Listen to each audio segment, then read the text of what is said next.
네, 조금 전 말씀드렸지만 대통령이 내일 일본에 갑니다. 12년 만에 셔틀 외교를 재개하는 겁니다. 하지만 제3자 변제 방식에 대한 여론 여전히 차갑습니다. 여기에다가 또 일주일에 69시간은 일해야 한다는 정부 방침에 대해서요. 민주노총, 한국노총뿐 아니라 MZ세대 노조까지 반발하고 있다고 합니다. 이런 얘기들 현역 의원 두 분과 나누겠습니다. 먼저 국민의힘 홍석준 의원 나오셨고요. 예, 안녕하십니까. 예, 반갑습니다. 그리고 또 더불어민주당 박상혁 의원도 나오셨습니다. 예, 반갑습니다. 박상혁 의원입니다. 예, 반갑습니다. 자, 먼저 노동 관련 얘기부터 좀 해보겠습니다. 오전에 김은혜 수석의 브리핑도 있었는데요. 홍 의원님. 네네. 정부가 이른바 주 69시간제 이거 다시 손보겠다고 하는데 이유가 있겠죠?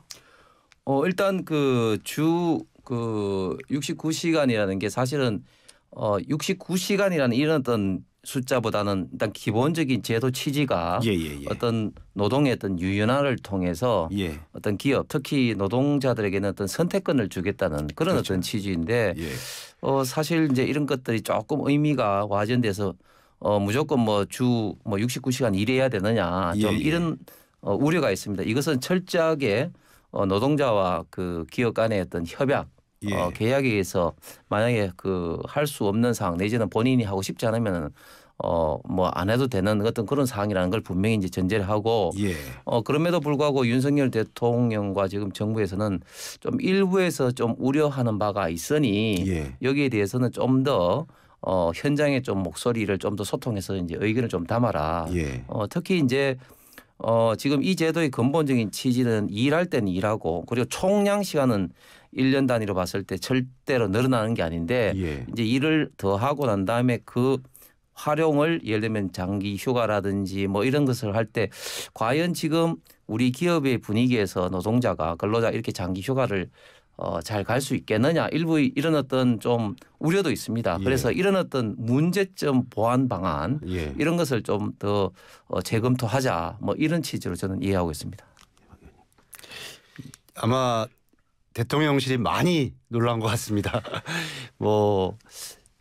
갑작스럽게 오늘 김은혜 수석이 다시 예정이 없던 브리핑까지 했다라고 하는데 전체적인 취지를 보면 근본적인 재검토 이런 건 아니고 지금 보니까 여론을 더 수렴한다 이런 정도로 혼선을 좀 최소화하려고 하는데 저는 이 사안 자체가 이미 대통령 후보 시절에 120시간 일하라 이런 이야기 비슷한 얘기도 있었어요. 와전됐다고는 하지만 그런 연장선상에서 그리고 작년 말부터 근로 문제 연구회 이렇게 해서 정부에서 비슷한 얘기를 했는데 정말 그러니까 준비 안 되고 현실을 모르는 윤석열 정부의 또 한편의 이 참사의 모습을 보이는 게 아닌가. 지난번에 5세 미만 아동들의 유치원 문제 이런 것처럼 똑같은 문제 다시 지금 반복되고 있다고 생각합니다. 윤석열 대통령은 우리나라에서 지금 OECD에서 대한민국 근로시간이 가장 과도하다 이런 얘기를 한 게 1, 2년이 아니지 않습니까? 그렇죠. 너무나 오랜 시간 동안 그런 얘기를 했었고 문재인 정부 하에서의 52시간 단축이 그런 고민 속에서 여러 가지 완벽한 것은 아니지만 그런 것에서 나왔다라는 자체를 전혀 모르고 있는 것이라는 생각이 들고요. 또 좀 더 나아가서 말씀드리고 싶은 게 물론 우리나라는 노조 조직률이 낮잖아요. 지금 홍석준 의원님은 노조와의 합의, 근로계약 관계를 통해서 이게 가능할 것이다 이렇게 얘기하지만 우리나라는 근본적으로 노조 조직률이 매우 낮은 나라이고 이런 상황에서 그런 것이 자율적인 계약 관계로 될 것이냐. 우리나라처럼 경직적인 그리고 수직적인 구조에서는 그런 것이 쉬운 상황이 아니라는 문제들 간과하고 있다는 생각이 들고요. 하나 또 강조하고 싶은 게 최근에 우리가 저출생 문제 얘기 많이 합니다. 이렇게 근로시간을 만약에 69시간까지 가게 된다면 물론 근로시간을 저축했다가 휴가를 저축했다 이렇게 사용한다고는 하지만 우리나라 근로자들 언제 쉬고 언제 가정을 꾸리고 언제 가정에서 그런 저출생 문제 할 수 있겠습니까? 지금 예를 들어서 저희 경기도 같은 경우는 젊은 직장인들이 많이 서울에 집값 때문에 많이 나와 있습니다. 이분들은 출퇴근 시간이 거의 2시간이에요. 그러면 근로시간이 뭐 늘어나는 것뿐만 아니라 앞뒤에 출퇴근 시간만 하루 4시간 되시는 분들이 있습니다. 예, 예. 그래서 이 과로사란 문제가 지금 더 심각하게 다가오고 있거든요. 예. 그런 상황들을 전혀 감안하지 않은 채 이것이 단지 근로시간만의 문제가 아니라 근본적인 우리 사회의 모든 총체적인 문제와 연관되어 있다는 것을 전혀 모르신다는 생각이 들어요. 아, 지역국가인데 어디시죠? 저요 경기도 김포입니다. 아, 그러시군요. 김포시군요. 예, 평균 그게 통계가 있습니다. 경기도가 서울의 근로자들보다 거의 1시간 넘게 출퇴근 시간이 길다라는 통계도 있습니다. 김포가 특히 어렵죠. 예. 아니 그 박상현 의원님 방금 이제 현실 말씀하셨는데 저는 이제 대구시 공무원 출신으로 정말 그 많은 그 기업의 실제 현장에서 수십 년 동안 부딪혀오면서 생활을 했습니다. 예. 진짜 지금 현재 문재인 정부 때 소득주도 성장으로 이제 이름 붙여진 정책 중에 가장 큰 문제가 주 52시간입니다. 주 52시간의 근본적인 어떤 문제는 뭐냐면 사실은 기업별 상황이 사실은 굉장히 많이 다르죠. 예를 들면 계절별 어떤 그 수요가 예를 들면 얼음 공장하는 어떤 기업 같은 경우는 뭐 여름에 당연히 이제 많이 있고 또 겨울에 보온병 만드는 기업들은 겨울에 당연히 일거리가 가을에 일거리가 많은 그런 상황인 거죠. 그래서 기업의 어떤 현장을 이렇게 전혀 도외시하고 그냥 국가가 정부가 일률적으로 52시간 한다. 이거는 굉장히 이제 현장에서는 문제가 많고 특히 노동자들에게 자유를 허용하지 않고 무조건 이렇게 묶는다는 것은 저는 문제가 있고 방금 노조 그 조직률 말씀하셨는데 물론 이제 우리 전체적으로 보면 노조 조직률이 14%로 굉장히 낮습니다. 그렇기 때문에 이 노조 조직률은 변론을 하고 이것은 노조와의 어떤 그런 계약이 아니라 예를 들면 노조가 없는 기업 같은 경우는 노동자 개인과 기업 개별 계약이 사기 때문에 본인이 그 할 수 없다, 하기 싫다 하면은 뭐 당연히 안 해도 되는 그런 상황입니다. 그렇기 때문에 노조가 없기 때문에 이거는 뭐 좀 문제가 있다 이런 어떤 이야기는 되지도 않고 특히 또 중요한 것은 뭐냐면은 지금 우리가 5인 미만의 기업이라든지 이런 기업 같은 경우도 보면 지금 52시간 그 지금 현재 일몰이 지금 안 돼가지고 현장에서는 아우성을 치고 있고 실제로 현장에서는 일할 노동자가 사실 없는 기업이 많습니다. 특히 금형이라든지 주물이라든지 3D 업종 같은 경우는 일할 노동자가 사실은 없어요. 그렇기 때문에 특정 어떤 노동자들이 만약에 안 되면은 더 충원도 안 되는 그런 어떤 기업 현장도 굉장히 많습니다. 그런 어떤 현장에 가면은 나는 더 일하고 싶으니 좀 해달라 그런 실제적인 어떤 그런 목소리도 굉장히 지금 많이 있습니다. 그렇기 때문에 전제가 노동자와 기업의 협약 계약에 의해서 이루어지는 이런 어떤 노동의 유연성을 높이는 것은 저는 절대로 필요하다. 단 이렇게 해서 얻을 수 있는 예를 들면 장기 휴가라든지 이런 어떤 문제가 실제 현장에서 잘 이루어질 수 있도록 감독을 해야 되고 그리고 지금은 기업 현장에서 가장 무서운 사람들이 과거에는 국세청이었는데 지금은 고용부 고용청이 가장 무섭습니다. 이제 만약에 신고를 하면은 기업을 하지도 못해요. 그렇기 때문에 이런 어떤 근로 간의 이런 어떤 현장 어떤 조사라든지 이런 건 철저하게 한다면 실제 어떤 효과는 저는 충분히 거둘 수가 있다. 그렇게 생각이 듭니다. 그 옹석준 의원님 현장 얘기를 하셨는데 말씀하신 것처럼 그 회사와 개인 근로자 노조가 조직되지 않는 상태에서 개인 근로자가 동등한 입장입니까? 특히 우리나라처럼 그 굉장히 회사의 힘이 강하고 고용주의 힘이 강하죠. 그렇죠. 사용자의 힘이 강한 나라와 개인 근로자가 자신의 권리를 주장하거나 이런 것이 과연 가능한 사회인가요? 그게 정말 보편적으로 많이 그렇게 인식되어 있고 서구처럼 그런 권리 문화라든지 이런 부분들이 어렸을 때부터 교육받고 어렸을 때부터 그런 부분이 정착된 건가요? 정말 너무 현장을 모르고 말씀하시고 우리나라 현실을 모르고 지금 얘기하신다라는 생각이 전혀 들고요. 저도 비슷한 얘기들 뭐 업체에서 그런 어려운 현실에 얘기하는 것 그런 부분들이 있는 것 사실입니다. 그러나 우리가 노동시간을 전 세계적으로 우리나라뿐만 아니라 이렇게 법을 통해서 규제한 이유가 있습니다. 그거는 이 노동의 질을 보호하고 그렇지 않을 경우에 오히려 과도한 노동으로 인해서 전체적인 국가 생산성이 떨어진다라고 하는 통계적이고 과학적인 것이 증명이 됐기 때문에 외국의 많은 선진국에서도 벌써 100여 년 전부터 이렇게 노동시간을 통해서 규제를 하고 있는 거 아니겠습니까? 오히려 다른 나라 같은 경우는 그것을 못 줄여서 좀 안달이고 더 방향성을 그렇게 갖고 있는데 그래서 지금 69시간 문제가 되니까 좀 일부 유럽이라든지 언론에서 과로사라는 거를 그대로 알파벳 스펠링하면서 지금 화제가 되고 있을 정도로 한국에 이런 지금 최근에 이런 문제가 다시 외국에서는 굉장히 조롱거리를 받고 있습니다. 에이 그거는 좀 과장된 표현이시고 방금 말씀하신 이탈리아 한 언론을 그렇게 말씀하신 거는 너무 좀 침소봉되고 사실은 전 세계가 사실은 어떤 총량적인 어떤 노동의 시간을 뭐 줄이는 그런 방향으로 가는 건 맞지만 그러나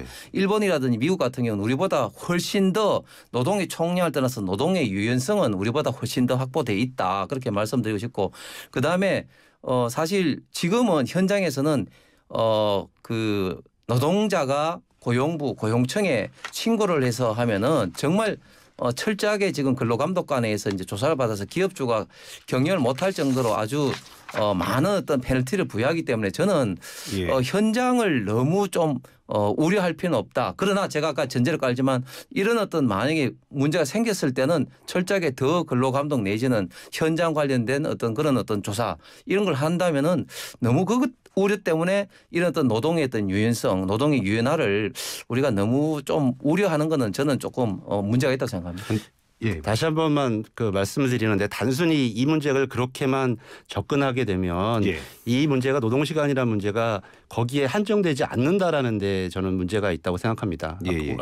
조금 뭐 서울로 한정해서 말씀드리는 것 같긴 하지만 서울이라든지 경기 수도권 지방에는 젊은 우리 세대들이 원하는 직업이나 직장이 일정 정도 지역에 한정되어 있습니다. 그런데 뭐 강남이라든지 분당이라든지 이런 데 있습니다. 그런데 거기는 대부분 집값이 굉장히 비싸고 그래서 멀리 외곽에 나가고 살고 있습니다. 그래서 아까도 말씀드렸던 것처럼 장시간의 출퇴근 시간 그리고 지금 마치 근로시간이 연장된다면 그들이 겪어야 할 고통들 그럼 결국 그것이 다시 한번 악순환으로 저출생 문제라든지 이런 것과 연관성 속에 다 같이 총체적으로 있는 거거든요. 그래서 지금 단지 무슨 유연화의 문제 이렇게만 접근하시게 되면 결국 국가 경쟁력을 낮춘다는 생각이 들고요. 최근에 대학생 그 하나가 화제가 되었지 않습니까? 아니 52시간을 열심히 일해도 뭐 충분한 임금을 못 받는다. 그러니까 그거에 대한 대답이 더 일해라. 이런 게 말이 되느냐. 오히려 왜 그런 문제가 발생하는지에 대한 사회 재분배의 문제, 복지의 문제에 대해서 정부와 집권 여당이 얘기해야 되는데 그런 젊은 사람들에게 더 일하라는 것이 과연 해법이냐라고 해서 굉장히 젊은 세대들한테 많은 반향을 일으키고 있거든요. 지금 다시 한번 빨리 저는 집권 여당이 이준석 대표를 데려와야 될 것 같아요. 전반적으로 그 노동의 어떤 유연화 그리고 실질적인 현재 글로벌 어떤 국가들은 저희들보다 어떤 총량을 떠나서 노동의 유연화는 분명히 더 있는 상황이고 특히 지금 4차 산업혁명 시대에 특히 어떤 그 일에 대한 어떤 수요 뭐 이런 것은 훨씬 뭐 앞으로 더 많이 좀 어떤 계절별로 아니면은 뭐 어떤 그 기업의 어떤 경영 상태별로 좀 심각하게 될 겁니다. 그렇기 때문에 저는 이런 문제에 대해서 너무 일괄적인 기준을 이 정부에서 국가에서 모든 기업에 적용을 강제한다. 저는 이런 것은 지금 현재 어떤 산업 트렌드, 기술 트렌드에는 맞지 않다고 봅니다. 물론 일부 방금 우리 박상희 의원님께서 말씀하신 그런 부분에 대해서는 우리가 계속해서 보완하고 이럴 어떤 그런 여진이 있습니다만 그러나 어쨌든 어떤 노동자와 기업의 어떤 자율성 부여를 하는 거 이런 부분에 대해서는 저는 반드시 그렇게 가야 된다고 생각을 합니다. 한 20년 전이었던 것 같습니다. 기억하실지 모르지만 우리가 주 5일제 도입할 때 제가 아주 선명하게 기억하는데 그 토론이 아주 굉장히 사회적으로 격렬했었는데 마치 주 5일제 하면 우리나라 망할 것처럼 그 당시에 사용자라든지 이런 분들 얘기하셨거든요. 아마 기억하실 겁니다. 앵커도. 그날 그때의 분위기. 이미 아까도 말씀드렸던 것처럼 우리나라의 과도한 이 노동시간 문제 그리고 이러한 사회적 비용 과로사의 문제 때문에 우리 정부가 이미 몇 년 전에 결단을 한 것이고 거기에 부분적으로 보완해야 할 문제들이 있다면 보완할 거고 오히려 우리 젊은 세대부터 노동에 대한 노동법 교육이라든지 이런 걸 통해서 자신들의 권리를 강화하는 것들이 굉장히 더 좀 중요하다라는 생각을 갖고 있고요. 그런 가운데서 필요한 노동 어떤 산업별로 직종별로 훨씬 그런 자신들의 확고한 강화된 권리 위에서 바탕을 가지고 예. 대등하게 교섭할 수 있는 능력과 이런 부분들이 담보될 때 이런 부분들 유연화가 함께 논의된다면 발전할 수 있는 거지. 예. 우리처럼 노조하면 빨갱이고 그리고 이 기본적으로 이 노동자와 사용자의 힘이 굉장히 비대칭적인 이런 나라에서 지금 말씀하시는 것 같은 이러한 제도를 다시 한다면 결국 우리 사회가 과거로 더 도태될 수밖에 없다고 생각합니다. 그게 국가 경쟁력에도 도움이 되지 않고요. 예, 뭐 지금 그 말씀 하나 더 드리자면 그렇게 말씀드리고 싶은데 지금 제가 판단하기에요. MZ 세대들도 이렇게까지 조금 반발하고 나설지는 정부도 잘 몰랐다는 생각이 드는데 그렇지는 않을까요, 홍 의원님? MZ 세대가 지금 현재 좀 우려하는 부분이 바로 제가 말씀드린 부분인데, 예. 과연 이제 그 주 69시간 만약에 이제 일을 하고 본인이 예를 들면은 뭐 여름 휴가라든 이런 어떤 장기 휴가로 뭐 해외 여행을 가고 이런 것들이 과연 우리나라 기업 현장에서 실제로 이제 실현이 되겠느냐. 그렇죠. 이런 어떤 부분들 사실 우려가 있습니다. 그렇기 때문에 지금 대통령도 그런 어떤 실질적으로 그래 실현될 수 있는 그런 어떤 방안들, 특히 실현 안 됐을 때 어떤 보완 방안들 그런 것을 지금 보충적으로 조금 하고 있다. 그렇게 좀 말씀드리겠습니다. 대통령 말씀하셨으니까요. 대통령 내일 일본 가서 무슨 말씀하실까요? 지금 이제 12년 만에 이제 일본 국빈 방문을 대통령이 하게 되고 정말 경색된 그 한일 양국을 진짜 해결할 수 있는 정말 저는 역사적이고 중요한 방문이라고 생각을 합니다. 그동안 사실 문재인 정부 시절에는 뭐 대통령 이런 그 면담이 아닌 장관 면담도 사실 거의 이루어지고 있지 않았는데 잘 아시는 것처럼 지금 일본과는 물론 풀어야 될 숙제도 많지만 경제 안보 이런 면에서 협력을 해야 될 또 절대적인 또 우방국이기도 하죠. 이번에 대통령이 가서는 지금 이제 강제징용 어떤 문제라든지 지소미아 문제 특히 또 일본에서 2019년도에 했던 부품 소재 어떤 수출 어떤 규제 문제 아마 이런 것들이 일괄 타결되는 데 초점을 두고 있지 않나 생각을 하고 또 일본 측에서도 보면 지금 여기 대해서 만반의 준비와 또 예우를 지금 하고 있다고 생각을 합니다. 이런 어떤 문제가 아무쪼록 이번에 잘 좀 해결됐으면 하는 바람입니다. 하나만 제가 정리하겠습니다. 국빈 방문은 아니고 실무 방문입니다. 뭐 오전에도 제가 우리 더불어민주당 의원들과 함께 용산 대통령실 앞에서 기자회견을 하고 왔습니다. 이 문제와 관련되어서 뭐 이 자리에서 이미 여러 차례 언급이 되었기 때문에 이번 굴종 외교의 뭐 문제점을 다 뭐 얘기는 하지 않겠습니다만은 지금 이 윤석열 정부는 근본적으로 우리 헌법 정신 그리고 대법원의 판결을 판결을 위배하고 있는 제3자 변제 방식이라고 하는 뭐 해법을 통해서 이 문제를 해결을 하려고 합니다. 일방적으로 피해자한테 돈을 지급해서 우리 강제 동원된 우리 분들의 그런 어떤 손해배상 채권을 소멸시키겠다라고 하는 그런 방식이죠.